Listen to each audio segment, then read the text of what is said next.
Alright guys, welcome to Mrs. Dronda's Crash Course. In each of these videos, we're going to go over one quick topic that you'll need to know for your midterm. My best advice to you guys on how to use these videos is to look at a question, pause the video, try it on your own, and then watch it for an explanation, because otherwise you're going to wind up just watching me do it and feeling maybe a little overly confident. So as I work through these, pause the video, use them to interact, and as always, if you guys have questions, send them my way.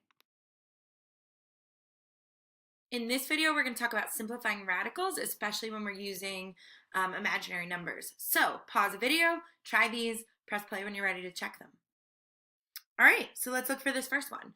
So square root of negative 121, I'm going to look at that, and I'm going to say, okay, let me at least separate it. So I have the square root of negative 1 times the square root of 121. The square root of negative 1 is defined as I. That's what I is. And then 121, square root of that is 11. So this is either I times 11, or normally you'd see us write it as 11I. Now this next one, we have a coefficient out front, right? So here, I'm just going to let the coefficient hang out in the front. And I'm going to break this up as a square root of negative 1 times the square root of 400. Now, that's 2. That's I. Square root of 400 is actually a perfect square because remember, this is 4 times 100. And I know both of those square roots, right? So this is actually 20. You could just put that in your calculator. So this is 40i. All right, let's do one that's not a perfect square. So if I gave you 5x radical 300, negative 300.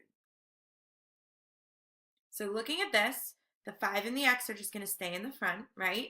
Square root of 300 is square root of negative 1 times square root of 300. So already I know that I have 5x and I, right? Now square root of 300, that is really the square root of 3 times the square root of 100. Biggest perfect square that goes into that. So 5xi radical 3 times 10, because I don't know the square root of 3. Now I can multiply any of my numbers that are not under radicals, so this would be 50xi radical 3. So that is a very fast crash course in simplifying these radicals. If you still have questions, there's more videos on the link page, and you can send me questions. Good luck studying.